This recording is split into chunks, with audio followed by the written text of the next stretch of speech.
What are you telling me? What's happening, brother? What are you saying? Who's Mongolian? Me. Bro, look at your eyes, bro. I think My guy just literally just walked in and just go hi, quick, fam. No. I've always had that. I've always had that. Come on. What are you guys trying to tell the people now? Bro, what? fam, I'm just saying, bro. Like, what you saying you got me exactly? like you literally just walked in and just, you know what I'm saying? So tell me what you're saying. Hirey, bruv. You just go hirey quick, fam. No, that's the flex. That's the Mishka Gaga flex. No, but my eyes are with me like this. Come on. You can vouch for this. Bro. Oh my God. Bro. Guy. Fam, you literally just walked. I was looking at you, fam. All of a sudden, you just started like, yeah, bro, what's good? You know what I'm saying? I was thinking, my mind's high already, fam. No, come on, man. We got a guest, man. Come on. it's too late now, man. It's too late now, man.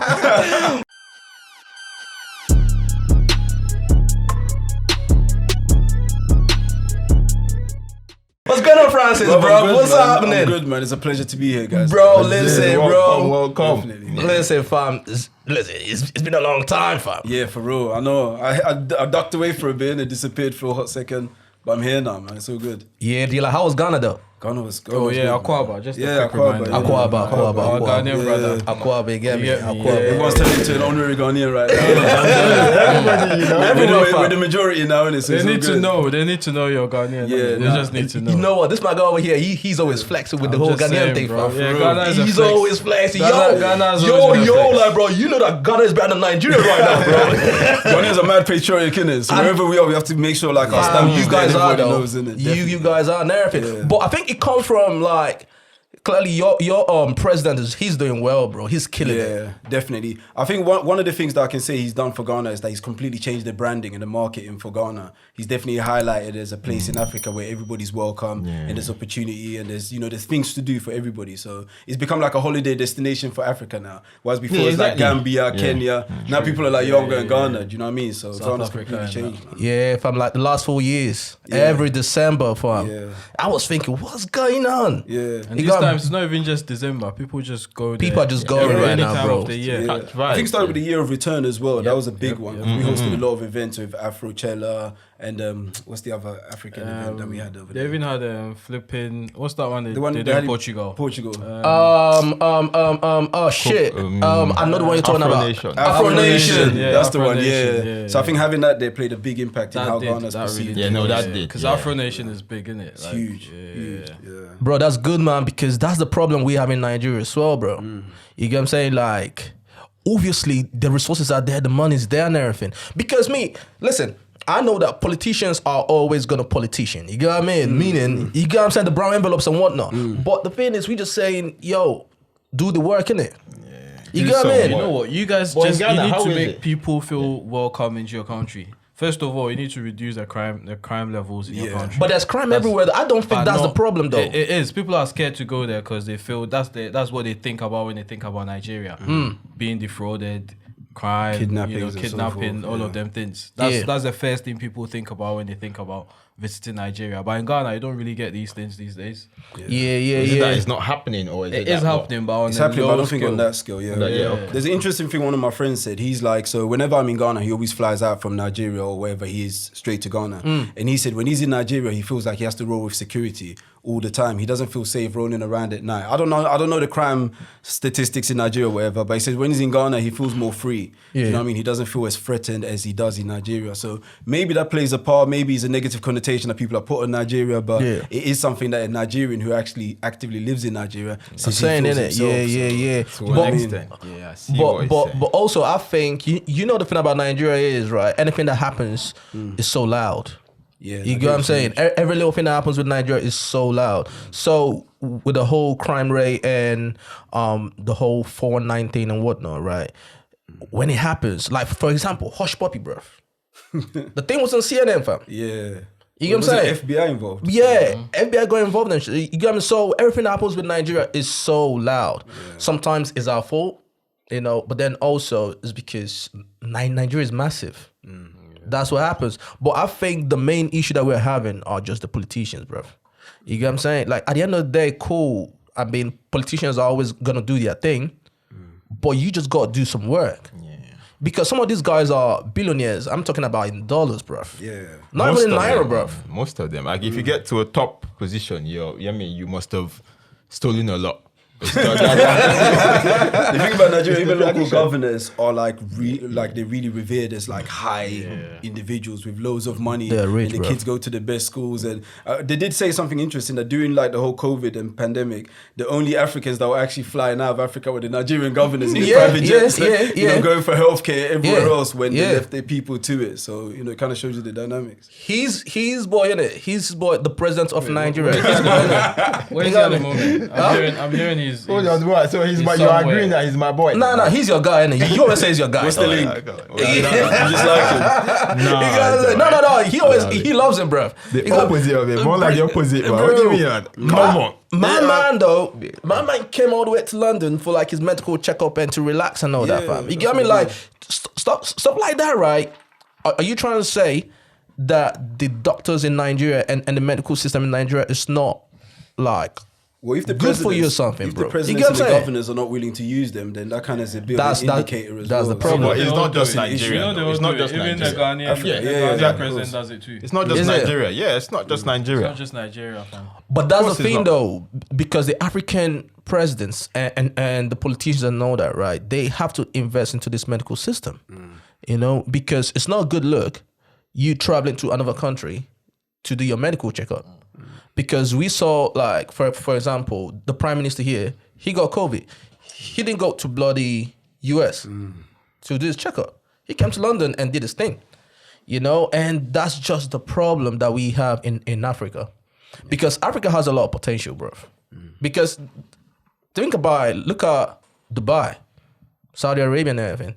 Them places, there's nothing that they got there that we cannot build in Africa, innit? You get what I'm saying? But shit, that's just the problem we have. It's heavily resource rich. Like I was recently watching a documentary about Congo, and they were talking about the coltan mining for like our mobile phones and everything else. And there's this guy there who owns like one of the biggest mines out there. And the only reason why he owns this mine is because during the Civil War he was a rebel leader. So that was the land that he claimed during the war. Yeah. So it was like stolen land that he claimed. But unfortunately for him, he ended up being like a multi-billion-dollar worth like land, because that's where all the coltan was and stuff. So he's got all of these deals with all the various companies in the Western world, and he earns about like 2 million a day or something just mining. But the crazy thing is, they showed his office in this documentary, and his office, everybody knows uncompleted buildings in Africa. This is like a quarter completed building in Africa, barely laid foundation, and this is a company that's making about 2 mil. So that just shows you the mind state that I'm willing to earn the money, but I'm not willing to invest it where I sleep and where I lay my head. And that to me is where the issue lies, because if people are not willing to do on a fundamental level, then how are they going to do on a corporate level to expand the whole country as a whole? It's just it's the mindset change that's required as well. The money's there, man. The money's there. The resources are there. The people are ready to work. It's just, all right, cool. Bring out the money. And that's where the problem is. Because for example, you see in Nigeria, we've got oil, but then we have these different companies, these international companies coming from abroad, come to Nigeria. So they bring out the oil, send it abroad, refine it, and then they sell it to Nigeria. That doesn't even make sense. That's like cocoa in Ghana. You get what I'm saying? Yeah, you bring it out, it's yours. So why can't you have the refineries in Nigeria working, get the people in there and do it and sell it to them? But they'd rather get it out, send it abroad, refine it over there, then they sell it to Nigeria. You get what I'm saying? But the thing is, the politicians always have in mind that the oil will never run out. It's always going to be there. And it's been there. Yeah, I think they're mostly thinking about their pockets. They're just thinking about the pockets and everything. Back-end fees that you have to pay. They're all lobbying for this, lobbying for that. That's all it is. It happens here, but it's not on that stage. Border corruption kind of thing. But down there is corruption more. You're free to. You'd rather sell it to the white guy, collect some check, and then he'll sell it back. You collect some more check than building that refinery. They always think about the present, not the future. They always want to make big money and then keep moving. Nah, but hey, that one not deep rooted thing. Deep rooted problem. But then also, I've got to give it up to Ghana, man. You guys did the whole thing with the Twitter guy, innit? Oh yeah. So big up Ghana still. Big up Ghana. for Big real, up for real. Ghana. Big That's up a big Ghana. move. That's a big move. You guys The say- Twitter headquarters of Africa is now officially being stationed in Ghana. So Yeah. that's a massive. And we didn't have massive to move. work for it. It just came to us. You get me? Are you Yeah, sure for about real, that? you know, Are you sure about that?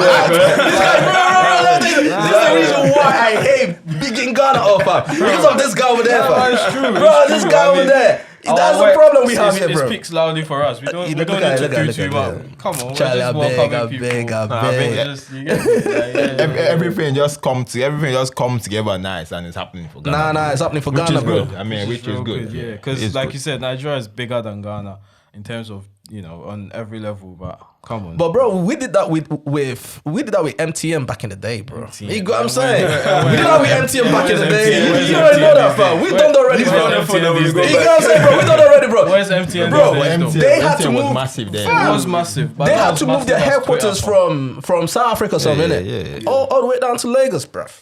How much did that bring in at the time? Bro, that was bringing money, fam. They were rinsing it at the time, cuz. I don't know And you know, the the state of tariffs MTN was now. crazy. It was mad back in the day, because fam. I think it was something that came out there. If you compare it to what they were charging in South Africa, it was massive. That was the reason why they moved the headquarters to Nigeria. You know, them times MTN was like one of the first companies to bring telecommunications into Africa properly. Yeah, That's yeah. why they made it so big. Yeah. Them times was just MTN and Glow. Glow? It's a Well, lot. Glow is still about. Yeah. Glow's about, innit? Yeah, it's There's still only a about. few It's of dead them. now, but it's still about. When I arrive in Ghana, that's not the first SIM I'm getting. Man. It's either Vodafone or MTN. Vodafone or I MTN, never innit? even think about Glow, man. Bro, like, I remember back in the day, MTN was massive, bro. If you got MTN, shit. MTN is still It's still that's there. still Yeah. number one They've there. got MTN competition and these days. Vodafone, They've yeah. got competition. Like there's a lot of competitors now. Yeah. Alright, cool, man. Cool, man. But still, big ups to Ghana, man. No. Big ups Ghana. So now you're back, right? Do you wish you kind of wish you're still in Ghana now, Yeah, innit? man, I'm pissed I'm here. I'm not even gonna lie. Now I'm happy that I'm here in this podcast, but I'm pissed I'm here. You know what? Big ups to that one still. Big ups to that one. You get me? Yeah, you know. I'm pissed I'm in this country, Imagine, man. if you came back during winter. Oh, You came man. back to this That country would when it even was be worse. winter. Yeah, no, that would Imagine how be you worse. could- That's how I felt when I came back. You know, I had one of the most interesting conversations in Ghana, and that kind of like epitomizes everything about how I feel about Africa. So I met this American dude out there, and we're just talking, doing the transport or whatever.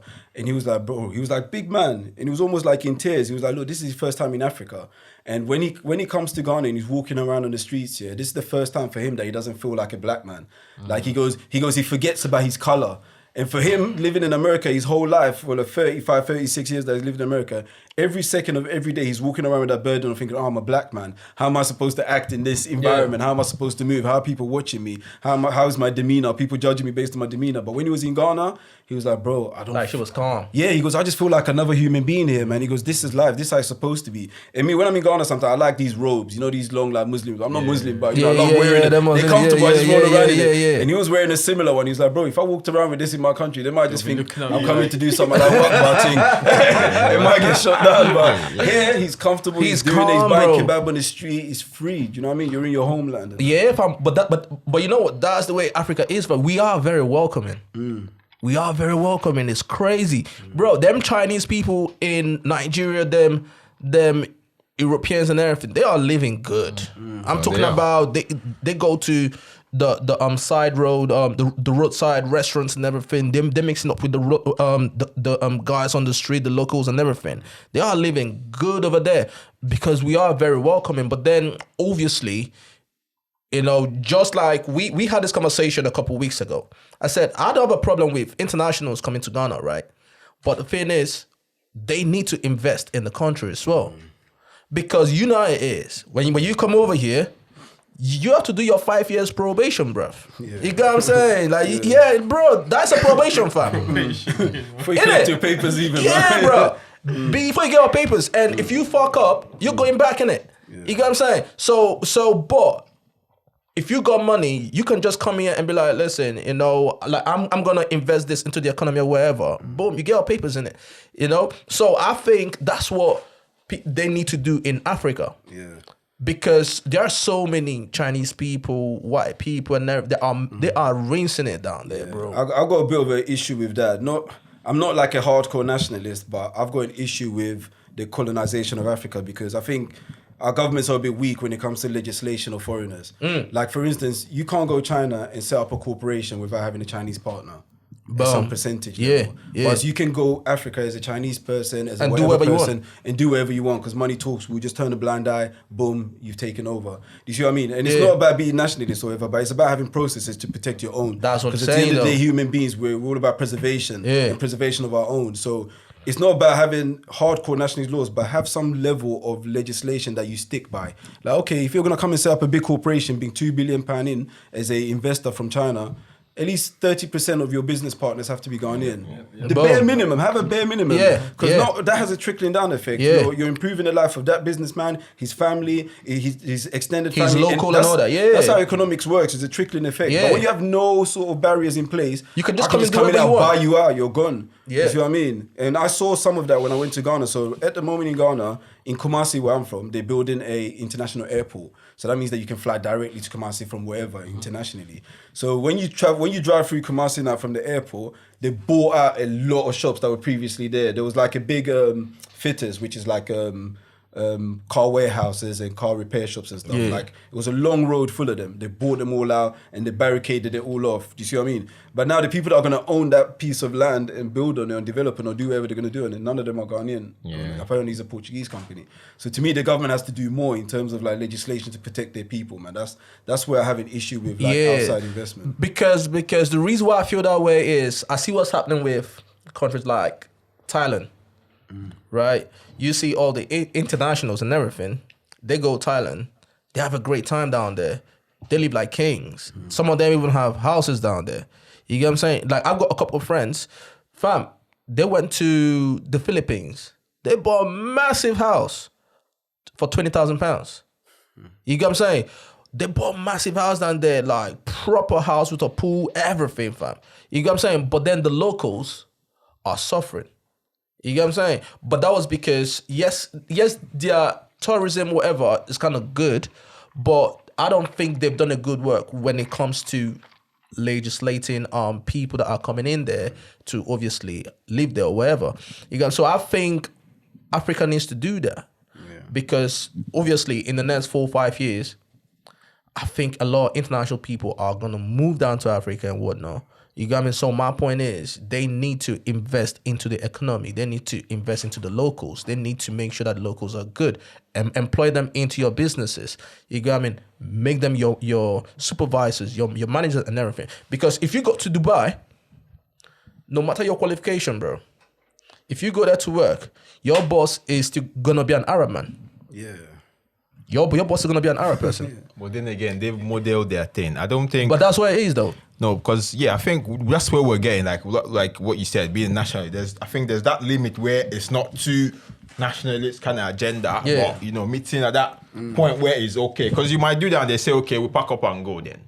Yeah, but... you risk that, don't you? But the thing is... In a place like... Yeah, but the thing is, they can't do that. No, say Ghana now. Yeah.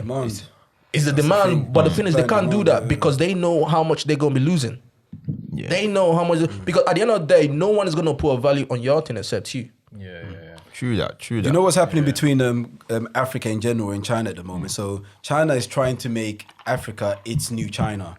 So do you see how the West used to like almost pimp China? Like all of our productions was made in China. They were doing everything in their factories. But now the thing is, China's economy has boomed so much that those people that are the working class now have become the middle class. So they won't do that little job for you anymore in the factories. And they will demand higher pay as well. They're setting up unions. They've moved up. They've transitioned in terms of like class elevation. Yeah. So now those people they don't have enough people to do the work that they used to do to supply the West before. So China is trying to find its own China now. They're trying to find a place where labor is cheap for them to produce products. They're trying to find a place that can make the stuff that they used to make for others to make for them. You see what I mean? So it's like a natural progression, and Africa is now becoming that place. You know what I mean? Because labor is still cheap. Wow, that's a nice. That's what's going on. Bro, that's. I'm not really seeing it like that, Nah, bro, but that's ain't happening though. That's the reason why you see a lot of Chinese people in Africa now. No, I see they have like construction companies, but I don't see them restaurants, getting into everything, manufacturing and. Oh, they are. Manufacturing is a big one now. Yeah. In Nigeria, I'm thinking Nigeria. Do we have any manufacturing places that are all owned by Chinese people? I don't know. You'll see it soon. We'll see it. Probably don't see it, but it's there. Even Ghana, when mining was a big thing in Ghana. Most of the mining companies were owned by Chinese. You know, yeah. But Africa's lit mad, though, bro. man. Apart from all the politics. It's lit. That's what I'm pissed. It's lit. Apart from obviously thinking about the business side, like you enjoy yourself a lot in Africa. But if you got £200,000 or £500,000, are you gonna move to Africa? 100%. I'm moving down there tomorrow. If you give me 150 today, I'm gone. Even I was gonna say 500. You see when I'm bringing my kids over for school. You say that easy now. You sure? Is it that easy? Oh, is that easy? No, I got uncles whose kids are studying abroad here right now. They pay for the school fees. You can easily set yourself up with that money in Africa than you can set up properly here. 1,000,000%. Trust me. What's £100,000 in the UK? Yeah. Think about it. An apartment, it's like what, 200, 250? Imagine. So true. Your returns are gonna be mad. Like I'm not talking about you're getting like 5k a month. You can make good. You can triple that money in a year if you play your cards right. Easy. You know the reason why I asked, right? I know this guy. I think I told you about this guy. He used to live here. This was like early 2000s, late 90s now. You got me? He just moved to Nigeria, you know, and he set up this entertainment business in Nigeria and whatnot. And my man just reinstated, bro. He reinstated, like, he was doing the whole, like, promotion thing, artist promotion, modeling and everything. And he made a lot of money in Nigeria, man. And he's been trying to do it over here. He couldn't. Yeah. He's been trying to do it over here. He couldn't. Fam, he lives in Nigeria now. He only comes here for, like, his medical checkups and whatnot. You got me? Maybe summer, he comes around, does his thing. He goes back, bro. Same. I know one guy that took out a loan, 50k loan, about 12 years ago. And bounced. And then bounced. Now he's got like you were saying before, he's got hostels in Ghana. He's got like apartments where he rents them out. He's sorted for life. Yeah. A 50k loan that he took back home. But that was time ago. That was a long time ago, He's set himself up now. He's good. Now, like the thing about Africa has a lot of potential, man. No, but You got me? it It has a lot of potential, bro. If you can take the risk yeah, it's a big for some people. It is. and be smart about it as well. And I think Africa's changed a lot now. Even like, you know, when I was thinking about the name of your podcast, Fresh Off the Boat. Like, back in the day, like I was born in Ghana as well. Oh, I left Ghana when I was like 5 years old. Yeah. And it's like back in the day, when you just arrived and you're fresh off the boat, it's like an insult. Yeah. Now everybody wants to be from the motherland. Bro, Like, you know what I mean? that's what it is, bro. Afrobeats and everything, fam. I got people that were born here and stuff that are trying to tell me about how to be more African. I'm like, bro, you really know? I speak the language fluently. I hold a passport. I go there. Don't tell me about back in the day. You were calling me names and stuff. I had to sometimes even maybe pretend I'm Jamo or something. And now you're telling me about wanting to be from the motherland. It's funny how it's gone 360. No, but it's very funny though. Very funny. Good that you mentioned that. It's mad because people used to be moving like, oh, I'll be Jamu, but you didn't want to say. Well, my fake name used to be Darren. Back in secondary school, bro. It was Darren. When girls ask me, what's your name? And I wouldn't say Francis or PJ or whatever. I'm like, oh, my name is Darren or Damien. You know what I mean? These were the Caribbean guys were called. Everybody had a fake name, though. Everybody had a fake name. Everybody had a fake name, though. Kojo, what was a fake I name? didn't have one. I remember like, We're just a Kojo. Kojo has always been like a known name, like Kojo. Oh yeah, Kojo, like Kojo sign. Yeah. Kels, what was your fake It's name? not Kojo, you know. It's Kojo. It's Kojo. It's Kojo. Yeah. But when you cross me dogs to Kojo. This one now, Tobe. Tobe's called. It's like No, bro, it's Tobe, bro. It's not Tobe. Tobe. Mention that full name. This guy's It's like guys in my school that were called Sheun. They were called Sean now. Sean And now. their name is not- Yeah, all of them were Sean. Sean now. I swear. Sheun. Idiot. I swear when I met him the first time, he was like, my name is Sean. I swear. My name is Sean. Serious. Bro, that was the calling, bro. That was the calling. Sean, Bro, like, listen, bro. I didn't want to bring that up. I didn't want to bring that up first, man. I didn't want to bring that up, but my man was looking at me. My man was looking at me, looking at me. You know what I'm saying? But you clocked that was his fake name. I clocked it, come on. When you name somebody, you know. You know They say, me, my name is Sean. I used to call you Sean, actually. Like, Yeah, Sean. Fam, like everybody in the house today. Everybody else is calling me Sean. Where did Sean come from? Bro, I don't even know where Sean came from. No. You know where Sean came from? Jay-Z. Okay. Sean Carter there. You guys always love Jay-Z and everything. So I just thinking, fab. You know, so everyone was like, what's your name? I say Sean. God I don't know. You know what I mean? But then now, things have gone like, oh my God. Everybody want to talk about the motherland now. Everybody like, and some of those people have not even been yet. They've never gone to Africa before. Everyone is dying. But bro, they want to lecture you about Africa now. I think a lot of it has like had to do with like culture, and particularly music. Yeah, that's what I was going to say. Music has really helped. Played a big part because culture plays a big part in terms of like how society views people and views things. Yeah. Do you know what I mean? Like how people view black people, how you view Asians. It's all culture. And how they view Africa now is down to the culture because everybody's enjoying our culture. 100%. You know what I mean? It's kind of come around in terms of like the music, the dancing and everything else. So Yeah, it's you know mad. what I mean? It's a good time to be from From the motherland, bro. You know what I mean? And as we were talking about the motherland, listen, guys, shout out to the viewers. Big up the viewers and everything. You know, listen, go on YouTube, subscribe, Fresh Off the Boat podcast or FOTB Network. Go there, like, share it, tell a friend to tell a friend, subscribe, or check us out on IG, Fresh Off the Boat Pod. Francis, let's talk about your podcast, bro. Yes. So I'm Francis, host of Let's Do Humans podcast. It's like an informative and educational podcast. The main concept behind it is just for me to learn from others. So I try and source out and look for like interesting, intriguing people with like deep stories. Because I feel like most human beings, we all got stories. If I sit down with you now, with anybody, and like we really, really talk on an open level, and like, you know, you feel my vibe, I feel your vibe. There's stuff you're gonna tell me that I'm gonna be like, wow, that's amazing. You've experienced that in your life, and there's some lessons I'm gonna learn from you, and there's lessons 100%. you're gonna learn from me within that conversation, and there's lessons the viewers are gonna learn by listening to it. Because sometimes it's like it's hard for us to experience stuff on our own as human beings, but if you pick lessons from other people's experiences, it might potentially help you live a more fulfilled life, do you know what I mean, as a whole. 100%, So yeah. that's what my podcast's all about. It's all about connecting with people and just like having open conversations about all subjects. It's not limited to anything, man. Bro, I love your podcast, man. Appreciate it. Me too. I love your podcast. Even though some of your interviews, when I'm watching it, I'm like thinking, raw, mate, this shit is crazy.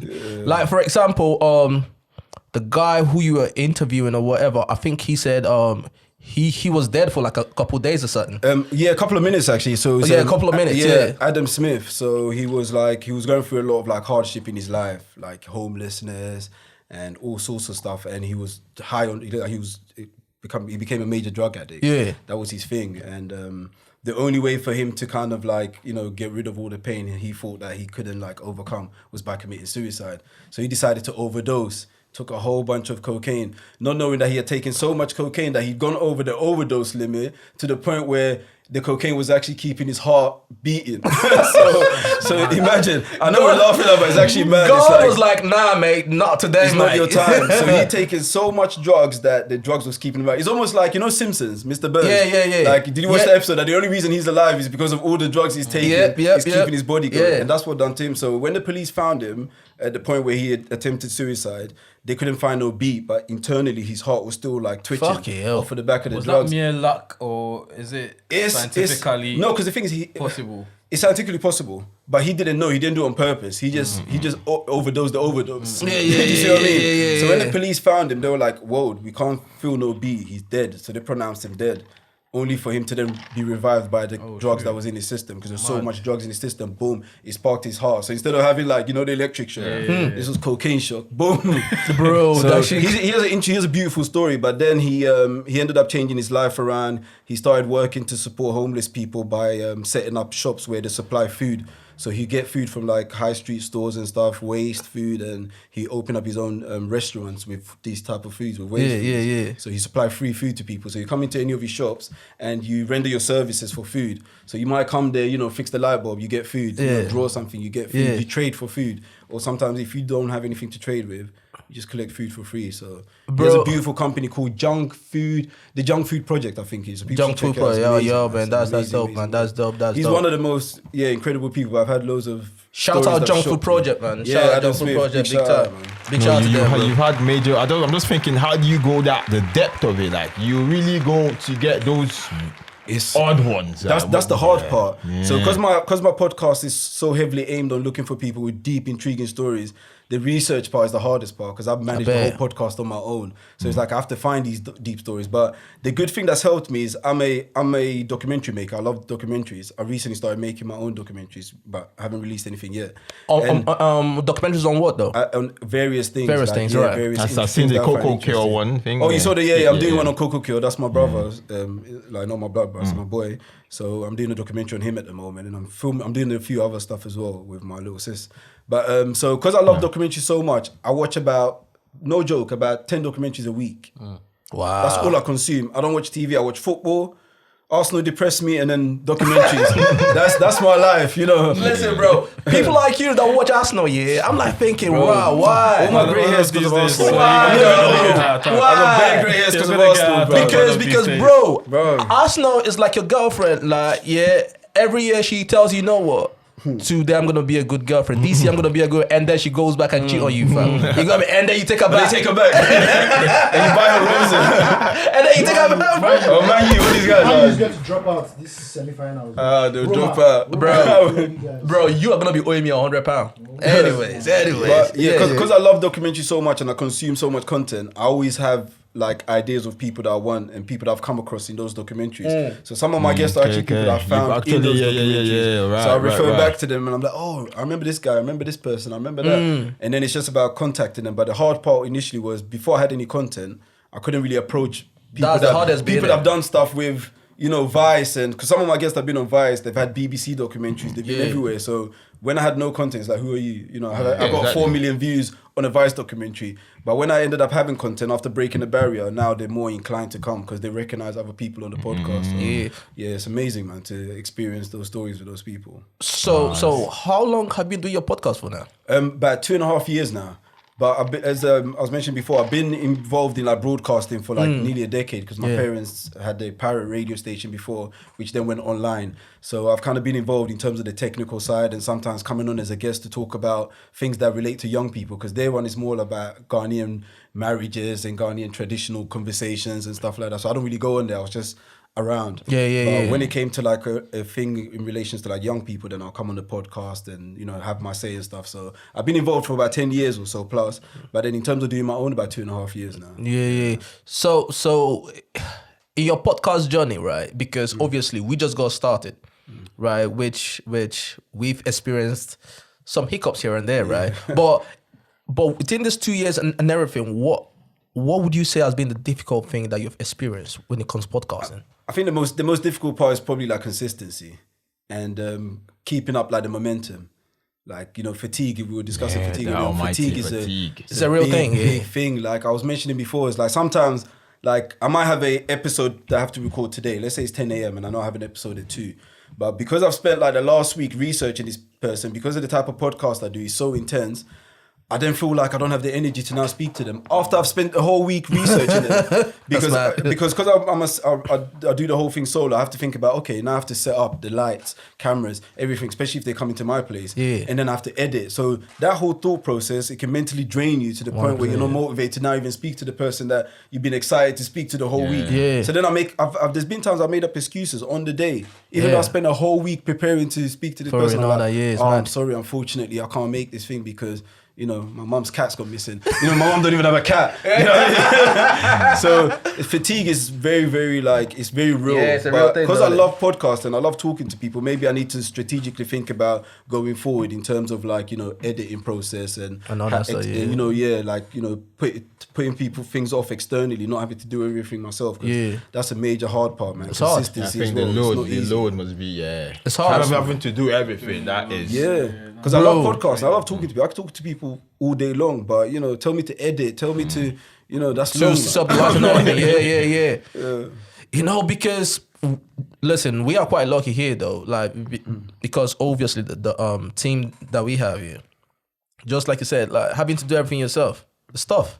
Yeah. You know, but most importantly, it's just the consistency as well. You just gotta be consistent with it. 100%. You got what I mean? So all you guys out there that want to start a podcast and everything, you know, you always gotta remember the consistency and the passion for it as well. Yeah, it's key. You gotta have the passion is key, fam. If you're going to be consistent with something, you have to have some sort of passion for it. Yeah, You without have the passion, it's hard to be consistent. It's hard. That's, you're gonna Because if you think that you're just gonna come in and just jump in and start making money, nah, bro. Yeah.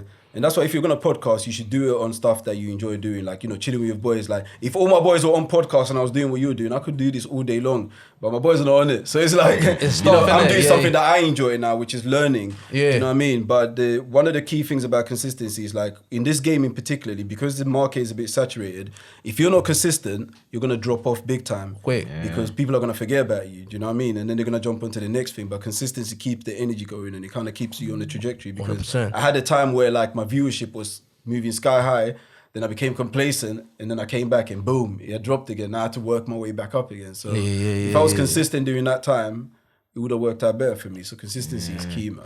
Like, it's key. Bro, I saw you speaking to one of your boy on the podcast and everything, yeah? Oh yeah. So you asked him 50K to get knocked out or choked out.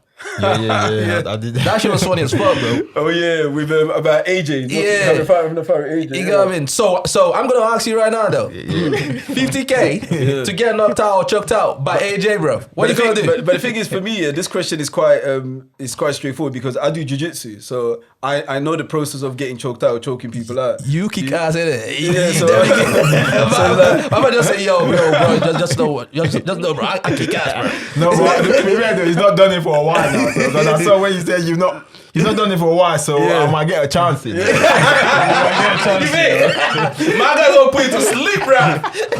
You be dozing, fam. But the thing is, like, so when you get choked out, it's literally a fraction of a second, and then you're like, you know, you snap back out of it again. But getting knocked out, you might have a headache for a long time. But AJ, Not might. you will, you know what I mean? Whole week. I'm gonna take those chances though. What would you rather do?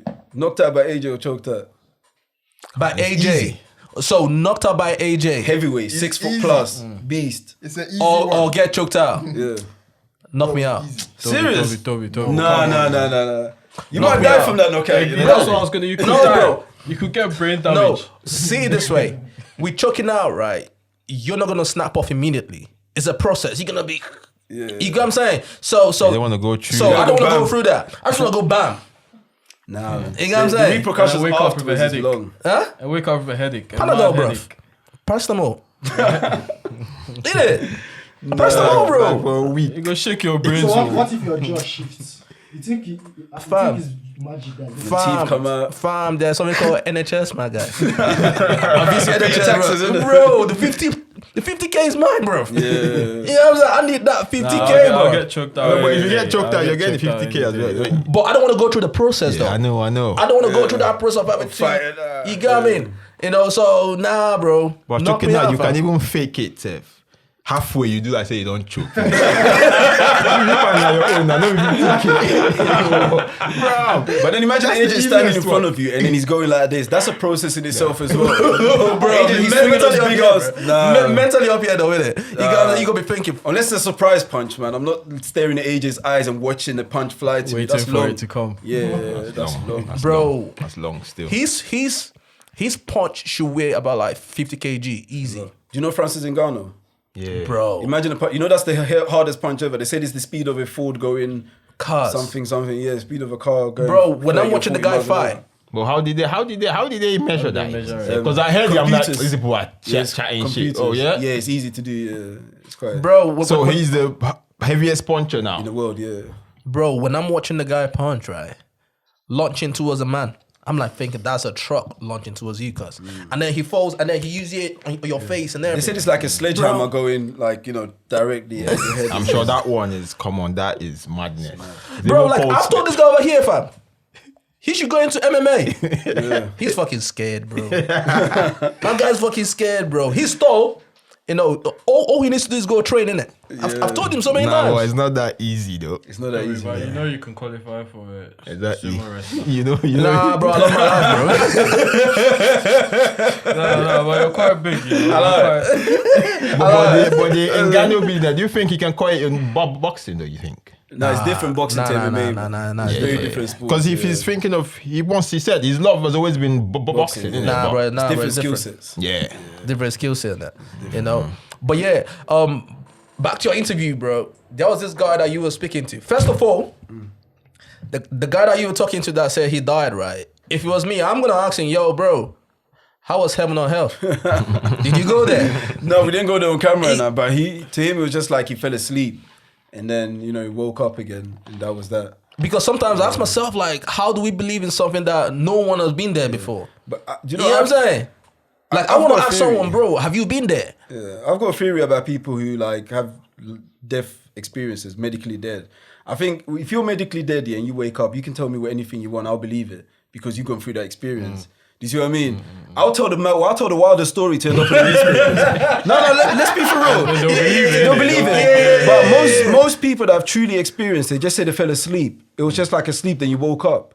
Do you see what I mean? Because I've spoken to people who've had serious impacts who near-death experiences. To them, they just said they slept and woke up. But then there's people that come online and do Oprah every interview in the world saying they saw live. Someone said this to them. Someone said everybody has to send me 10K. I'm telling you. So it's like if I had experience and I'm thinking, the son wants to give me 100 grand to sell them a story. Bro, I'm gonna tell you everything. I was speaking. What? I was speaking to the Queen, fam. Bro, I will tell you that, listen, I saw my body on the ground. I was elevating through the room and everything, just looking at everyone, bro.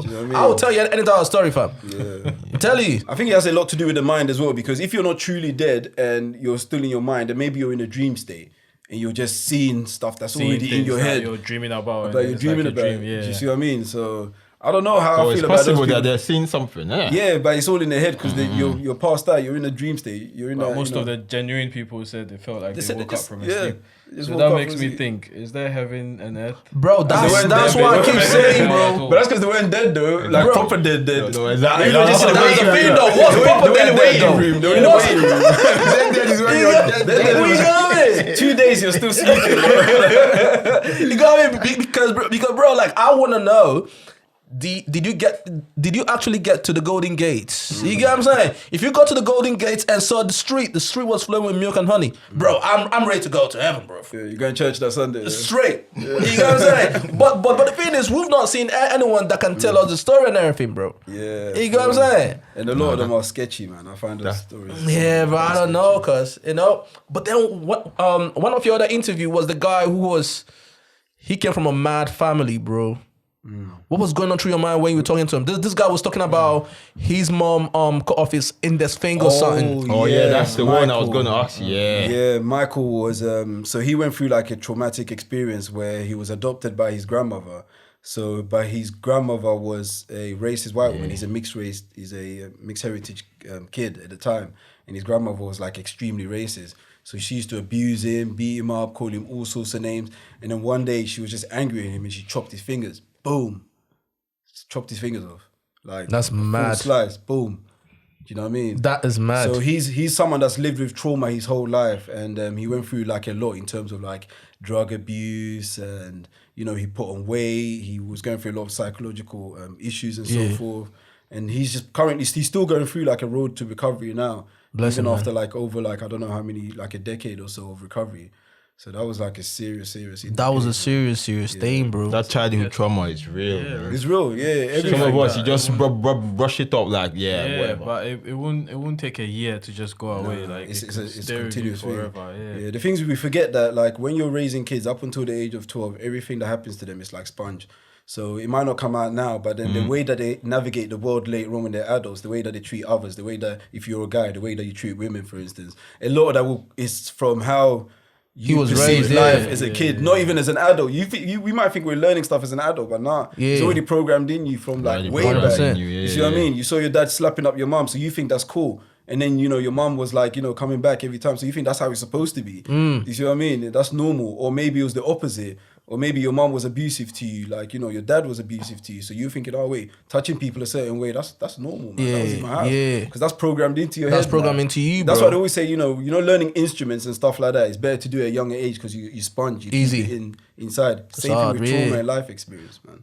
You know, because listening to the guy and everything, which I kind of get what he was saying though, he was like that because of what he's been through, he has those survival instincts now. Yeah. He can survive anywhere. Anything. You got me? But then he said something that kind of touched me. He was like that. He's a good liar now. That he can actually lie to you and everything. He can maneuver over anything. Yeah. You know? Survival. Yeah, like the whole survival thing. Because he said something that your brain does not want you to die. So when you've gone through that, your brain kind of teaches you how to live and everything and like how to survive and all that, you know? And I was listening to the whole thing. It was a great interview, bro. Yeah. You're killing it. I appreciate you it. You are definitely killing it, bro. No, the depth of your guesses. You got me, One of the things I'll say about my podcast in particular is that like it's very draining, like spiritually for me as well and emotionally, because talking to those I'm people sitting there talking to them, having like intense conversations about real life, you know, stuff that's happened to them. So then I have to take all of that in. And then after when they leave, sometimes I'm like, raw, like I feel physically tired from a conversation. Yeah. I'm drained now. Do you see what I mean? But because I enjoy it and it's like a learning curve for me and my audience as well, I'll never stop doing it, man. Yeah. It's something Do you feel that I like thoroughly it enjoy. helps you appreciate life a lot more? Like knowing that you've not gone through half the things they have gone through. 100%. Like I've gone through stuff as well, but it's like in terms of measuring it up to other people's, I'm like, doesn't live raw, up to like, that, you know, yeah. I'm appreciative of my life and the position I'm in. Because sometimes, you know, people that tend to complain about little things are people that are often like spoiled or they're privileged. We don't know that we're privileged, like living here in the West. Do you see what I mean? You're in the UK, you're privileged. 100%. Like, you know, right now, if we snap your leg, you know, your leg will be calm, most likely saved. But there's some places right now, if you snap your leg, you probably die. Bro, that's it. They're chopping And, it off you or know, something. once you realize that about life, then you realize, okay, yeah, there's things to fix in every place you are, but nonetheless, sometimes you have to compare yourself. And think, 100%, bro. You gotta be grateful, you're in a man. good place, because some people have lived torturous lives, man. Like, You gotta be life grateful is for that, bro. Really, really harsh for some. You But know, in terms of your guests, though, have you had some people where you, after interview, you're like, you don't know if this is a good idea to put out? Like, it's so extreme in that you're like, what was I thinking? Yeah, I've probably had like two very like shocking moments. I'm like, oh man, this was deep. I wasn't expecting her to tell me this or him to tell me this. Like I had one lady who I was speaking to, and like I didn't even know this about her before the interview, because she online she just talks about like motivation and stuff like that. And then mid-interview she just told me, oh yeah, my whole life my dad was raping me. I was like, whoa, it's like, you know, that's mad.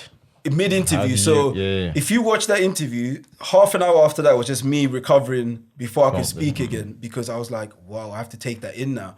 Do you know what I mean? So you had no discussion prior to the interview? No. There was no prep. Nothing. It's no prep. We just talked, because you know her thing online is about motivation, and I was feeling her energy and stuff, and she seemed to have a good story. But then it's like where that story came from. That's what I wanted to find out.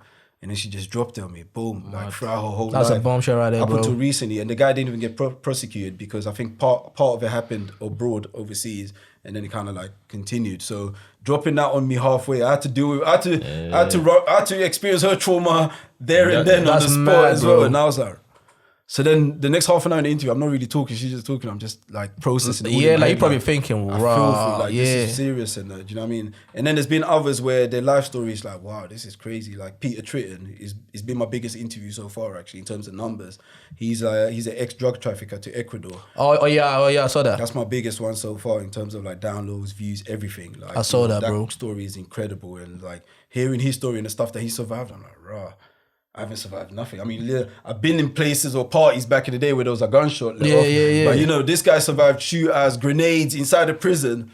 You know, in Ecuador, That shit crazy, in a prison bro. where you have a 2-year life expectancy. He was there for 10 years. Yeah. You know what I mean? Like he saw bodies drop, like massacres, everything. Bro, I was watching the guy, right? I was just looking at him thinking at the back of my mind, fam, this guy must have stories for years. No, not even days, years, bro.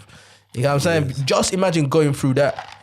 That's crazy. It's crazy, man. It's deep stuff, man. It's deep, and it's crazy because he's still going through that trauma as well. Like if you look at him, he's very fragile. Yeah, he's very fragile. And it's yeah. like, you know, that's from all that trauma squeezing him, because trauma has an effect on our like bodies as well, physically. Mad. So he's like just like this all the time, very tense because of everything he's gone through. Man. That's crazy, bro. Real stuff, man. That's crazy. So Well, I think would it be fair to say some people deal with trauma more than some people do, or is it if people deal with it more? Some people deal with it better, Some people are stronger than others. That's just natural. But, you know, nonetheless, it affects different people in different ways. Some people act out on it, other people absorb it and let it destroy them.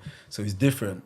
You know, people act out and then behave like the people that traumatize them. They become like them. You know, they say, you know, bad people create bad people. Yeah. You know what I mean? But then other people, they let it destroy them internally. Internally and all that, They have issues. Because what I asked that is because you hear people say, okay, then it's your fault letting that eat you up kind of thing, you know?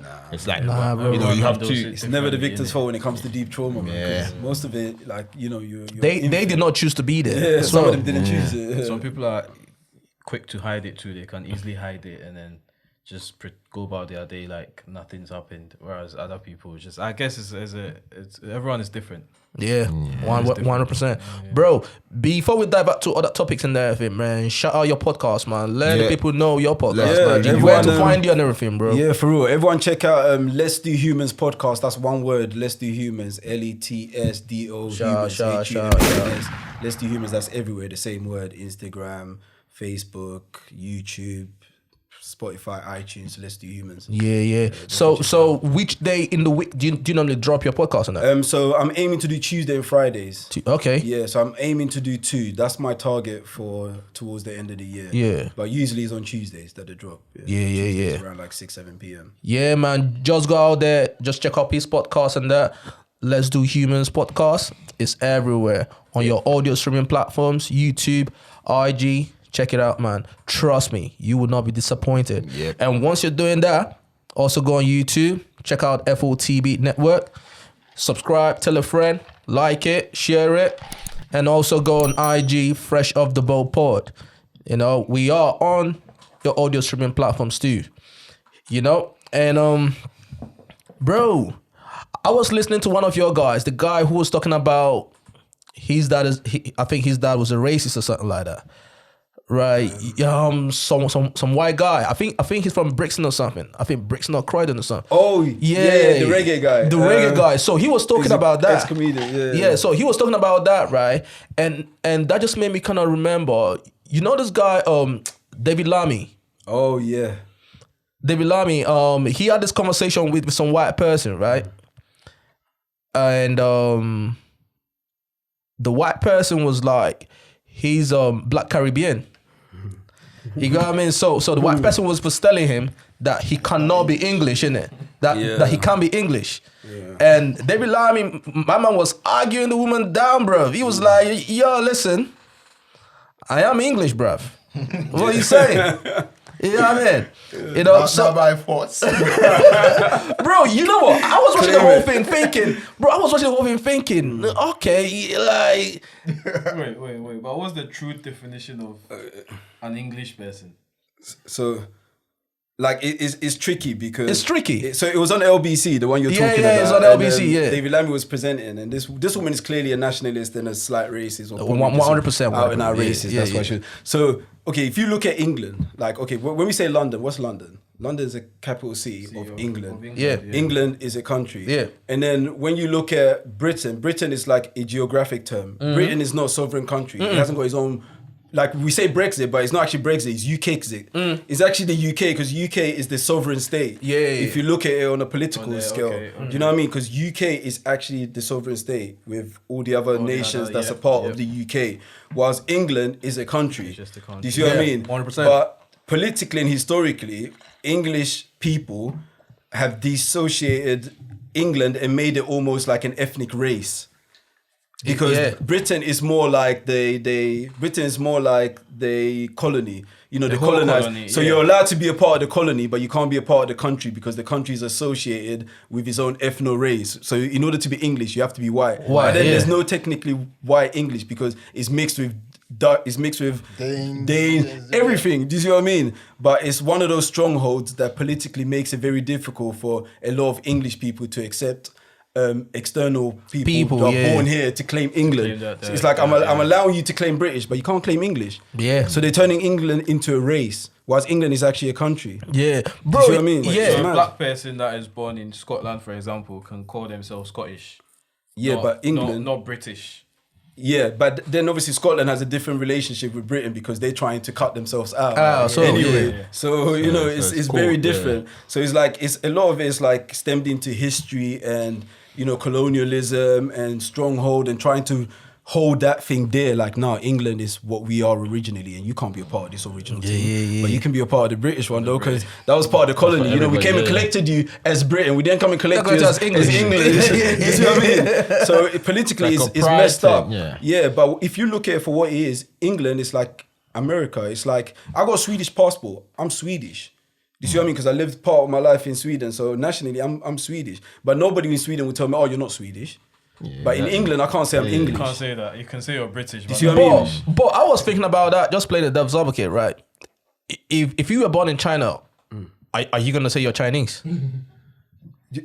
You know what? Claiming nationality is also a personal choice as well sometimes, yeah? Where it's mad. Are you going to say you're Chinese? No, but you can though. You can. If you hold a Chinese passport, you can. Have you ever seen a black person say, bro, I'm Chinese? I'm sure there are some black. Black Chinese. The black Chinese people over there. Yeah, of course they are. I don't think they claim Chinese though. No, they claim because they are Chinese. Because their life is all in China there. Like you said, I think it's a personal choice. It's a personal choice. I just think it's a personal Exactly. I think it's a personal choice. I was listening to the guy thinking, bro, this not a hill that you need to die on, bro. You get what I'm saying? Where do you claim you're from when people ask you? Nigerian. See, when people ask me, it depends who I'm talking to.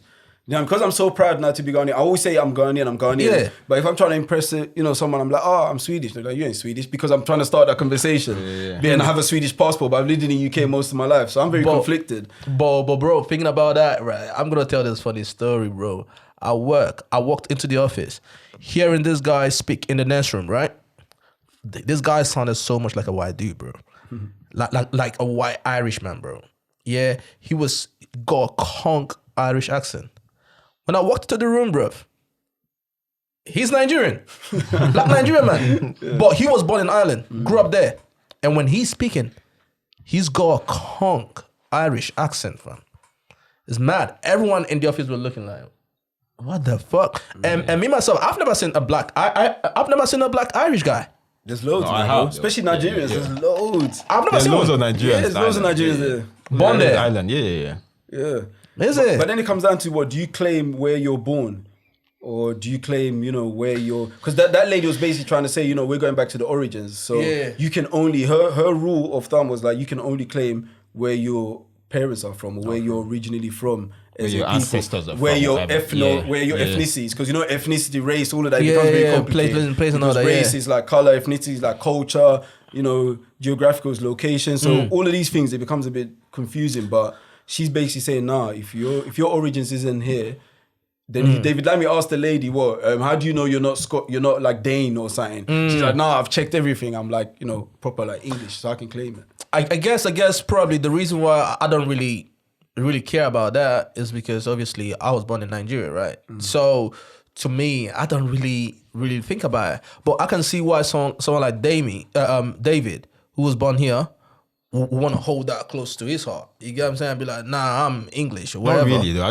don't see no black guy claiming English. But then then one of the questions you got to ask yourself is, why don't we claim English? Because of culture, what it's associated with. Yeah, and I think it is. And everything. Yeah. So it's like, you've been programmed to say you can only be British. You can only be part of the colony. You get a lot of Europeans, black Europeans, Ghanaian Europeans that were born in Germany. That they will say they're German. Say they're German. Yeah, easy. Like, I say I'm Swedish. I don't say I'm Scandinavian. While Scandinavian is a geographic location like Britain. Yeah. Do you see what I mean? So it's like, I'm not saying, I'm Scandinavian. I can say I'm Swedish, and that's calm. But I can't say I'm English and it'll be calm. So what do you think is that happened like in the later recently, or has it been like that for what? We've always been programmed. Thinking about it, English people claim English, like white English people always say English, but you never meet a black person say English. No, you never. I've never seen one. I've never seen it. Yeah, they always say I'm British. British. Yeah. That's why with the whole Davidlammy, I'm like, I beg, relax. Nobody even wants to. Nobody even wants to claim English. Even so. What's that about? Yeah. Yeah, but also it will be intriguing. I would love to actually maybe, Davidlammy, listen, you're invited to the podcast, invited to the podcast because that's something that I would love to sort of like talk to him about and all that. You get what I mean? And sort of get to learn because he has so much passion talking about it to the lady. I was looking at the whole thing thinking, okay, you get what I'm saying? Like, to me, that's not something that I would argue about. I'm like, but I think his point though is what you just said. Like, why are we programmed to be like that? Why don't no black man calling themselves English? I think that's what he was trying to raise. I might be wrong. Yeah, but I think nationality and should be fluid because, like, we live in a globalized society where people travel, people create homes in various places across the globe. So, you should be able to claim. Like, I claim 3 places. I'm Ghanaian, Swedish, British. Yeah. Or London. I usually say London. I never say British. East London all day. Do you know what I mean? So I'm allowed to claim all those 3. 100%. I was born in Ghana. I was raised in Sweden for a short period of time. I still hold my Swedish passport. Luckily now I don't have to pay visas to travel Europe. Well, there you go, But man. then I've got a permanent stay in the UK. I've been here for nearly 20 years. 20 years plus, yeah. Yeah. So it's like, I can claim all those 3 and that's how it should be. That should be the free movement of man 100%, to accept our 100%, nationalities. I agree with that. You know what I mean? But if we're claiming hardcore like ethno-nationals and it's like, this and that, then we're very limited and none of us can ever be English. Yeah. Ever. I don't care too much for it because of what it's associated with. But, Exactly. I should be able to say I am because it's a country nonetheless. But talking about that, do you think we should continue trying to lecture white people on racism? Of course. I don't think so. Bro, the minute we stop is the minute we start going backwards again. Let me tell you part of the reason why I just don't think, why I disagree with that, right? I believe, right, if you're sitting maybe across, most white people just sitting with you, having a conversation with you, most of them will say, yeah, racism is bad, we should eradicate racism, racism is this, that. They probably might say all the right things, and they probably do agree with some of the things that they are saying until it's time to bring a black person home. You know what I mean? Some of them will say, yeah, no racism is bad, whatever. But then if that child tries to bring a black person home, that's where the problem is.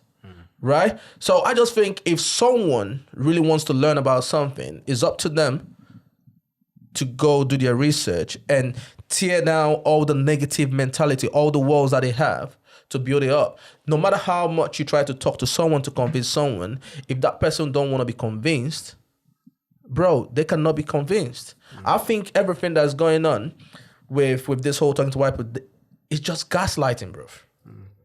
You know what I mean? Because you see things happen all over and over and over, let's say a BBC or whatever, and then this white person does something, everybody cries, he or she comes out and says, oh, I'm sorry, I'm this, it's not going to happen again. But the next person does it again. So you want to say that the next person have not seen what this person have done, but they just don't care. Fair enough, but if you're ignorant to it and then think it's going to be okay. No, I don't think it's going to be okay.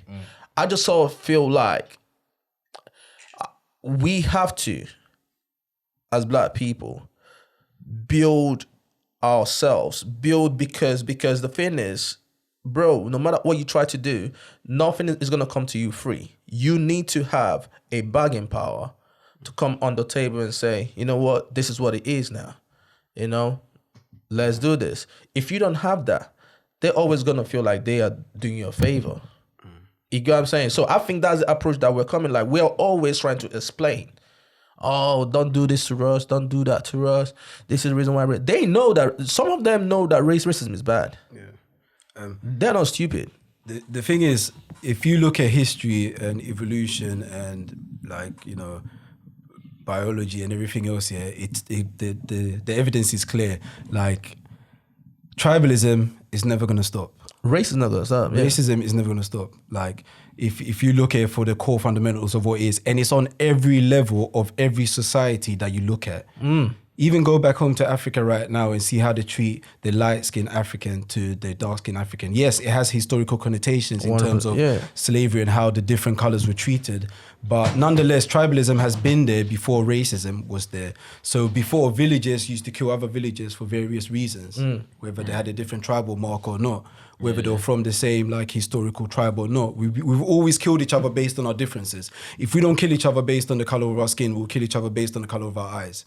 Do you see what I mean? But now, like the society that we live in, what people should be more angling and facing a fight towards is creating systems and structures that doesn't enable that difference to be as powerful to determine whether you get something or not. Exactly. Do you see what I mean? And I think that's where the focus should be. And I think when it comes to like us in particular, like when it comes to like black people, I think sometimes our focus isn't directed on what is going to solve the issue. You know what I mean? Which is the reason why I said that we need to build and have a strong bargain. We need to come with something to the table. You get what I mean? So that whatever the decision that are made or whatever, we are not at their mercy. Yeah. You get what I mean? We have something that will say, all right, cool. If this is not done, we are obviously keeping But can this. we continue doing that when we're foreigners? Because we're forever going to be foreigners based on our skin tone. Because right now we just talked about England and Britain and association with like, you know, where we're from. And now obviously we're saying that being English is a connotation which is associated with race. Now it's like you have to be white. So it's like we're forever going to be foreigners. So if you're forever going to be in a land where you're a foreigner, how are you ever going to get a level of like equality as those who the land belongs to? Do you see what I mean? So it's also a very tricky one. It's like, it's a continuous battle. And it is. I don't have the answers battle, for it, but 100%. it's very, very tricky. Because like when I was having an interesting conversation with one of my friends, because one of my friends, she's like very hard on like equality and, you know, mistreatment of those less fortunate than you and stuff like that. And I was like, you know, when we go to, whenever we take a trip to Africa, whenever we go to Ghana, we're oppressing people. We're oppressing, we're oppressing our driver, we're oppressing our house girl, we're oppressing our doorman, we're oppressing... Like, I wouldn't say oppressed though. No, but it's a level of treatment because you automatically in your mind, the conversations that people have whenever they get to Africa is like, I'm going to come back and build this place and develop this place. You have a colonial mindset and you don't even know it. But, you know, if they was to put you in a position to change this place now, you might crumble. You don't even have a clue. But in your mind, you think you can because automatically there's an assumption that you're better than them because you have a colonial mindset now. So what we think is being done to us here, we're going back and doing the same thing to others. You know what? That's right. You see what I mean? That's so right, it's that's like... right, that's right. It's a funny battle, man. Bro. I think we said this in the like early episodes. Oppression is real in Africa. Everybody's you did. Everybody's oppressing everybody. Very real. You got me like the politicians are oppressing the other people. You got me. It's like, There's all that. Trickle And down then you're oppressing you're oppressing, you know what I mean? Like not necessarily oppressing, it's like holding them down, but it's like, you know, there's a level of thought. Like when you look at someone on the street when you go to Africa, like not just a homeless person, but when you look at just the general African as a diaspora, let's not lie to ourselves. You have a feeling that you have an upper hand. It's true. Like it's subconsciously or consciously, you think, you know, I've arrived. What? I got guy. pounds. Do you know what I mean? Yeah. And that's another mindset issue that we've now like obtained from here, and then we're taking it back home. Taking it back, so man, I had an interesting conversation with a lady who was like, everyone in the diaspora, every black person needs to go back to Africa. I'm like, that might be the destruction of Africa. We don't know. But there's a potential that if all of us flew home today, we are going to oppress them over there. Oppress them. There's actually a real life story that happened in history in Haiti. There was a group of people that were freed. I'm not sure where they were freed from. I think it was the States or France or whatever. They went back to Haiti and enslaved all of the local residents. That's you see what I mean? Because they had a colonial mindset. Yeah. People that came from prison. Yeah, from abroad. And they were released and sent back to Haiti. They went back and they were slaves where they were. But then when they went back to Haiti, they turned all the Haitians into slaves themselves. Yeah, it's all about the mindset, isn't it? Programmed. The mindset be You programmed. see what I mean? Shit, So it's like sometimes we have to be real to ourselves and see what the real issue is and see what we can do on a fundamental level. Like, you know, someone was telling me about all these kids that are getting shot, boom, boom, boom, what's happening? And, you know, you always end up finding out that it's like, you know, the kids are from a single parent household. And I'm like, you know, there's micro things that we can do ourselves as a community and as a people to enrich ourselves and better ourselves. It's Yeah. like, okay, why don't we marry and stay with our women? That's a start. That's a start. It's a start. Yeah, 100%. Because statistics will tell you that if there's 2 parents at home, economically you're better off. It's 2 incomes. 100%. Psychologically, the child is better off. There's a father and a mother. It's different dynamics of care. You know what I mean? So there's things that we can do on a micro level to help ourselves, but we don't. But why do you think there's so much breakup right now? Like, especially in the black home and everything. Like, there's so much divorce, breakups. You know, one single parent and everything. Why do you think that's the problem, though? Historically, that varies, man. It's a lot. There's so many various factors to it. I think our generation, a lot of it is to do with like options and social media. And, so much options us being right now, blinded to the idea of, wait, hold on. I got one bad B here, but there's 10 others hollering at me on the DM. 100%, You know what I mean? bro. Why don't I go and, Yeah. So those options plays a part, but then also like historically, if you look at it, there's been like a lot of policy stuff, like, welfare. And Welfares stuff like and that. never section. Like, Yeah. you can't collect this money if there's a dude at home. So why don't I kick the dude That's a out big and collect problem the right money? there, bro. It's a major problem. That's a big problem because I know some guys that went to, let's say, Nigeria or something and got married down there to a Nigerian woman, brought them over here. Once the women come over here and saw what the system is about, bro, I'm gonna get something, I'm gonna get something. You know what they do? They bond for the guy, right? Have a child for him, and that's it. That's the end of it, bro. You're gone. Yeah. You got me? So it is a big thing, though. I and think then, those ones are just heartless people. bro, fam, It's the initiative. people. It's the initiative from a policy that enables you to be Yeah, heartless. that's the thing. True. That's the thing. And then have the young girls and everything, like obviously on social media talking about, we don't need a man. We don't need a man. We don't need a man. Which goes to what? zezemillz. I don't know if you saw it. zezemillz came in. We're caring about opinions. Yeah, I think I saw that one. I think it was like 2 days ago, 2 or 3 days ago, right? So she released a statement. Wait, I'm gonna find it and just read I it out. briefly saw it, but I didn't really read the whole thing. Yeah. So We're talking about So she said, caring. Oh, okay, you go ahead. yeah, she said, how can you claim not to care about men's views on beauty or attractiveness, but you get into like every rapper that don't like us? You are all lying, and you swear you don't want to be picked, but you do. Listen, I ain't got time to be fronting on the apps. I care what men think. You don't care what men think, but black men don't protect us. You don't care what men think, but black men are letting the side down.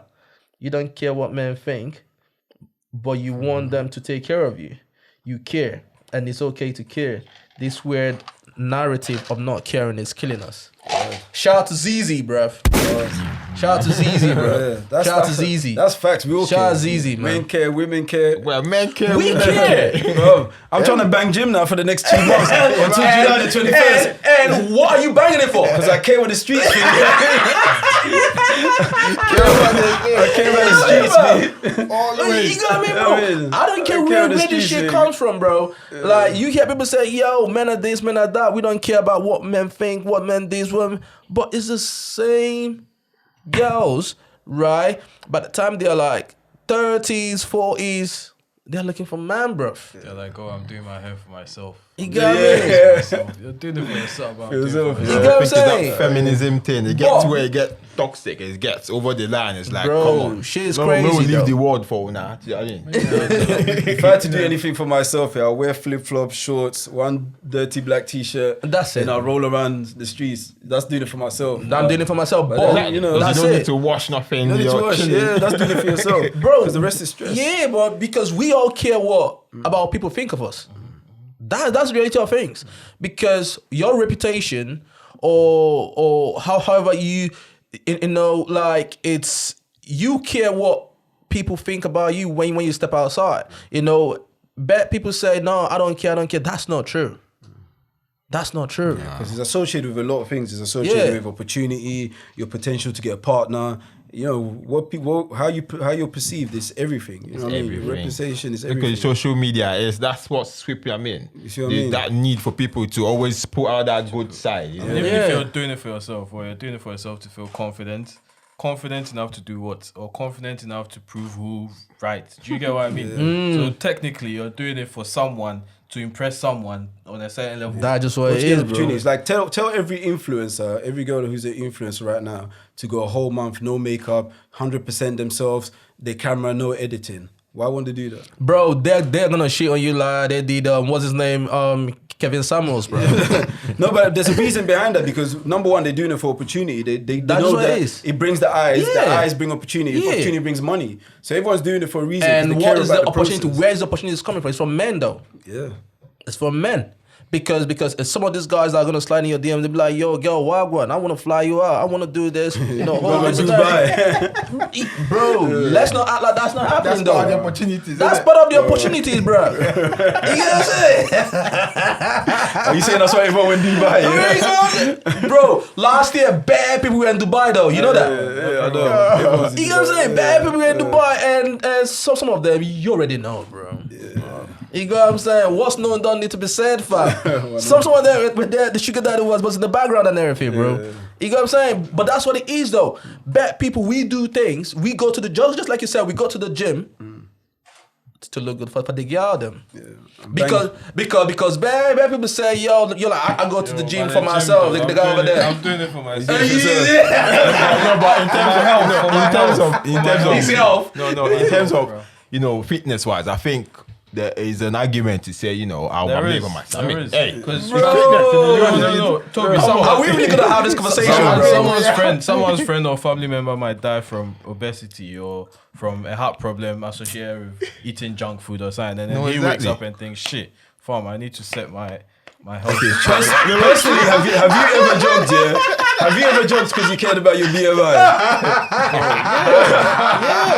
Man, I tell you shit, bro. I've only jogged for 2 reasons because I got a competition coming up and I needed to be healthy back in the day. Oh, I'm trying to lose because my stomach was getting a bit mad. I didn't want no one to see my stomach You get go what I'm mad. saying? That is the reason why. Whenever these guys go on holiday, they go around with no t-shirt on. You want to tell me you're for the taking off health. t-shirt for yourself, for your health? You know what I'm saying? It's for the health of those that are watching it. Nah, but I think they walk hand in hand, bro. You know what I mean, bro? They work hand in hand. I don't remember the last. For your mental health. Yeah, No, that mental health, yeah, that's true. Because sometimes I've been down and I think, okay, a quick jog would do me, It but motivates you. It just it but picks you back up. 89.9% of the time. That's what they get out of them, bro. No, it's because I want to look good. You know what I mean? Look at who though? The streets. On the streets. No, boy, it's for everybody. You're limiting it to just girls. It's everybody. You know how you go to the gym. You know how you go to the gym and then you get more attention from men than you do from women. Yeah. You can't really say it's for the women. No, it's though. not for just You women. get me? Yeah, It's just for Kojo, yeah. attention in general. Just for. Yeah, Kojo, yeah. It's for the ego. Man. Like ego there, man. Internal You ego. know what I'm saying? Bro, like, listen. Oh, but yeah, like, listen, back to ZZ, man. Shout out to ZZ. The thing is, the girls don't like her. Right? And it's always because she's one person that I've seen, right? She just says it how it is. She just lays it out there. She doesn't play both sides or whatever. You get what I'm saying? And to me, I rate her for that. That's one person that I admire her work ethic as well. She works really, really hard. She got her shit from the mud. You get what I'm saying? Why is the guy looking at me like that, bro? What's good on this guy? Because we're listening to your adoration, bro. I'm just saying. It's not when you just do like 30 minutes, they praise you. You know what? Big, because Zizi, come to the podcast, yeah? I didn't come to the podcast, man. My guy's praising, bro. Bro, listen, fam. This podcast thing is crazy. Bro, I've seen myself slide into Bam and DM, bro. Yeah, bro, it's real. Bro, I had to slide into your DMs too, guys. Yeah, it's real. You know what I'm It's saying? real. That shit is weird, bro. We need to shout out copy music again. Let's say copy. Big up to copy, bro. You know what I'm saying? Copy. Listen, no, this guy bought. I'm your fan, yeah. We're all your fans. We're all fans. No. This girl called djcuppy. Oh yeah, I know DJ. Yeah, djcuppy and everything. You know, like she's doing well for herself and everything, bro. Like I know that people always get to her because her dad is rich in it. People always say, nah, like, but I always tell people, bro, forget about your family's wealth. Because we've seen a lot of people that their family is rich. and they're still bombs. It's a real thing, fam. Because your dad is rich or your mom is rich and everything, don't mean you're gonna be successful. So whatever she's doing, yes, she might not be the best, cool, she might not be the best singer, she might not be a Burna Boy or whatever, but I gotta rate her for actually stepping out there and just doing her thing, innit? You get what I'm saying? Doing her thing. Davido actually said that before. He was like, there's loads of people when he was coming up that were like, Davido. Yeah. He said there was loads of people that when he was coming up, there was like a lot of rich kids around him that were also trying to make it in the music thing. But just because they had the money necessarily didn't mean that they had the talent. 100%. And, you know, he managed to blow because he had the talent, even though he screamed sometimes. But you know, he had the talent. He knows how to put together Mama music. said he screams sometimes. He knows how to put together music, and some of the people around him weren't able to do it because they didn't know how to put together music. So the talent speaks for itself a lot. Talent as well, speaks for and hard itself, work, man. So. And the hard work, because that's what 50 Cent said. He said, when talent, I think he said something like, when talent does not get you there, hard work does, something like that. 100. You get what I'm saying? Because he's actually one person that I actually admire, bro. Because he wasn't the best rapper out there, but his work hustle is crazy. Crazy. Even now, he still Even makes now, himself relevant bro. every day. 50. Oh no, 50 is a Marketing hustler, but genius. that- Marketing. My man came out the womb hustling. He Trust was, me. bro. Trust me. You get what I'm Came out saying? the He's womb. hustling, bro. Like, he's into movies and all that kind of shit right now, bro. Did you see the latest thing that happened between him and P. Diddy? Oh yeah, he was dating his ex, innit? Bro, that's mad. Is that real? That's his He ex. was walking No, around I know with that's his- it, but are they really speedily going? Yeah. Why is P Diddy walking on the street? P Diddy's not gonna go meet one babe to be walking on the street. Diddy's a sniper, talking bro. about the P Diddy moves to his own son's girl. Diddy's one son's girl, bro. Diddy don't care. The game is the game. Too many man. different random. P. Diddy's a sniper, bro. random Trust me. girls. But I rate 50 for what he said. He said, yo, we fight about business, but we don't fight about women. Yeah, 100. You know what I'm But saying? it still burns a little bit as a man though to know that Yeah, your that's a little man over there. Yeah. But for them though, it's normal, isn't it? Yeah. Like for them celebrities, that's the normal. I can't say that, bro. You saw Drake and Chris Brown fight for bloody Rihanna. You saw it happen, They bro. were kids then, where you just started My man the said game. they were kids. Yeah, But but these maybe old that's timers, they because- must have been with How girls do you that have feel? been with other How do you girls. feel if you saw your boy with your ex on Instagram, you're holding hands and walking on the street? Well, that's because I'm normal. And it doesn't happen to men. No, like but that. they're human beings as well. No, remember they're human beings. you No, know. how you gonna feel? You know, he asked a you question. gonna- Answer the question, my guy. How you gonna feel? Not good. Yeah. Yeah. No, but You might say you're good, but you're not good. No, you're Nah, not but good. Drake and then Brown's thing, I think it's because Rihanna was a big person in general too. If it was just a random chick, Yeah. I don't think they would be fighting. They would be Wait, fighting over it. Cole. You see your boy dating your ex or someone you know. All the best. But a little bit inside you won't be. You're burning, bro. shaking a You're bit. burning, A bro. little bit, but no, it's not going to be that deep. Like, Yeah, it's not that deep, but I've you already know, run it's- that. I've already run Bro, that. 10, like. I feel like if it was your boy, you would feel something. If it was some next random boy, then that's. But these like, guys, no. they know each other. Yeah, yeah, they've if you been know they've them. been together. They've been in business together for decades, probably Bro. for like 30 years. You know what I mean? He knows this guy. He knows this guy who I'm trying to talk about now. Yeah, my man. I didn't know that he used to date this girl, whatever the case is, right? So we started talking and that. He gave me the girl's number and that. He was like, "Yo, holla the girl." No, I saw the girl. I was like, "Yo, who's this girl? She's nice." I didn't know that they used to do stuff in it back in the day. This was like college days, innit? He was like, "Nah, bro. It's some next girl in it. Like, do your thing." I was like, "Yeah." So I went, hollered at the girl in it. One thing led to two. You got what I mean? I did my thing. I remember coming back home because back in the day, we used to be flatmates and that. I came back home. I told my boy, "Yo, G, I did my thing, you know." Bro, I didn't know my boy was burning on the inside, cuz. me. No, it wasn't you, no. Bang. Oh, Bro, if Pain could... Bro, anybody name. bro, if Pain could find rat poison, he would put rat poison in my drink, bro. Serious. Fam, I was thinking, Masterman and boy, we were good, right?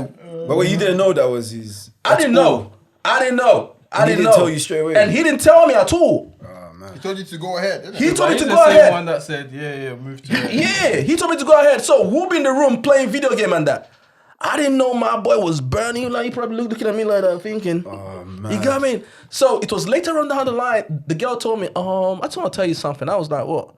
She was like, do you know I used to date homeboy, innit? I'm like, for real? She was like, yeah, bro, I didn't know my guy was on the inside, bro. He was probably thinking raw. You got what I mean? Later on, he's my boy now, innit? You got what I'm saying? We do laugh about all this. But later on, he went behind me and told the girl, oh, so you're dating my boy now, yeah? Yeah, of course. You have to try and spoil it. Yeah. Bro, You know he's a waste man, you know? bro, he Let's go big girls and that. yeah, bro, that was what I said, man. He blew up the whole thing, cuz. Blew it all up and everything. But that's what usually happens. A lot of guys will say, nah, I'm cool. You're not cool, fam. You got me? You're gonna burn. It's natural to burn on the inside. So you're saying back in the day when you know what I'm talking about, innit? He was like, it's cool, go for it. Yeah. Deep down, he was burning. My guy was. No, I'm talking about you. Who's that? No. It's calm. Nah. Someone collected his baby. I think I was asking about one of his He was asking about his and my mom was like, nah, it's cool, man, go for it. So deep down, he was burning. No. Go. No, but I think the point I was trying to make is because of these celebrities, because most of the girls they date must have dated some other circle. next man. Yeah, So it's not. It shouldn't be. Bro, So it shouldn't Hollywood be. The cycle is small. they do some ancestral kind of shit in there, cause everyone is dating everyone, bro. But the community is small, and they go to the same places, same girls, Exactly. same guys, same event all the time. So because it's such a small pool, Yeah. So that's Even why in it London. shouldn't be a problem for them. Like if you see your girl dating the next. yeah. Like even in London, you can find who your girl's dated in one phone call, because everyone's connected. Oh, what ends you from? South. Yeah, I know one guy, boom, Peckham. Yeah, my guy, do you know this babe? Yeah. I know my boy scattered it. You see what I mean? So you need to be careful how you say, guy. London as well. You know what I London mean? is small as One well, of my yeah. boys learned a lesson because he Small. made this phone call, and instead of him saying, oh, I'm seeing this girl, he just said, oh, do you know this girl? And then the guy was just like, oh, yeah, boom, my man. He's like, He's He's run the hard. whole detail. Yeah. yeah, so he should have went into the phone call, be like, oh, I'm speaking to this girl, I like her, do you know her? Then the guy would have maybe been soft on him, be like, exactly. oh, she's cool, she's cool, she's safe. I mean, but this guy, the way he opened the conversation, the guy was like, yeah, everybody in the ends collected. That's Bad bad market, still though. man. Shit, bad market right there, cuz. But if you know that your man was dating this girl, okay, you wasn't in the picture at the time. You didn't know what was going on, right? But then all of a sudden, boom, you met this girl, you like her and whatnot, right? And then you find out later and down the line, that your man was dating this girl. What you gonna do? I've been in those situations though. It's mad. But then it's never been like a close person. That's the thing. It's always been like a friend Someone of a you friend. know. So Yeah. it's like, it's always like, oh, whatever. Calm, innit? Do you know what I mean? But then, even though as a dude, when you come across them in events and stuff, then you feel it. It's like, oh, right, that guy there. Yeah. Like, you see what I mean? So that ego in us still plays up in that. But I've never had a situation where it's been like a close dude. It's always been like from a distance. You know what I mean? Yeah, So it's you like know a friend what? of a friend. Yeah, like you know what? Apart from the situation with my boy back in the day, I've never really been in that situation. You know? Yeah, I've never really Even been in this London. Huh? Even in this London, it's small London. Well, Yeah, I've just never been. Yeah, have you? And I don't. So as long as you didn't know at the time. If you didn't know, That's you're it. not coming to break up something that they've got. Kels, how did you feel? How did you feel when you found out that Odie was? Was this someone that you know? You guys need to talk plain. Without dropping names. It's coded, it's coded. English is on Chinese, bro. Subtitle, plug, wrong subtitle for them. Bro, you know what? Listen, I've got history with this guy here. Back in the day, I used to run one thing. I'm not gonna go too deep. Used to run one thing. Then one day his cousin called me, right? And then his cousin said, yo, I remember that you used to run one thing. Just know that I used to run one thing too. One thing. You know what I mean? And you know what? It was a family member in that cuz. I was like, for real. He was like, yeah. I was like, all right, then. No, he had to, because you were doing your thing, then he had to step up. Take mine, I take yours. Take mine, I take yours, innit? But Madness. Yeah, but then to me though, I don't know, well, because I've never really been in that situation. I don't know how I felt like. I guess if I'm no longer with someone, right? I mean, they can do what they have to do. I'm probably gonna be mad at my boy for stepping too hard though, because you already know that's my ex. But I'm not gonna be mad at her because she's single now. She can move to wherever she wanna move to, innit? So I guess that's probably where 50 is kind of looking at it from. Like, that's my ex. She can do what the fuck. But Diddy, you should know better. But knowing Diddy, bruv. Why does he live like that though? If Diddy could move to his own son's ex, no limits. there's no limit, bro. No, limits. you know, when No that coming song back. when that song thing came out, I thought that was like I think they were both hitting at the same time, man. I'm not gonna lie. I think Diddy's wild like that. Diddy's done wild. some wild stuff. There's rumors that, you know, some of his artists, when guys will come in to try and get record deals, he said, you know, you have to supply some head before you get this contract. I swear, it's rumors on the internet. Yeah. Google it right now. So I don't know if those rumors, He's a wild boy, bro. if those rumors are true, then everything is possible. With Yeah, I'm saying, man can put it anywhere. dude is a wild boy. Yeah. He's a wild And I don't boy, see him bro. settling because Diddy's too successful. He's got too many options. It's too much. Remember we were talking about options before. Too many options is not good for you. One of my cousins said something great before. She was like, back in the day, she was like, look, like when you've dated too many people, it's very difficult for you to settle down. Because then you're forever comparing, subconsciously or consciously. You're always comparing 100%. Oh man, I wish, you know, you had this of that babe there. Oh, I wish you had this of. Yeah. Oh, now you behave like, oh, that babe. In your mind, you might not be saying it, but you're But your always mind is comparing. there, yeah. Because she got married from her second boyfriend or something.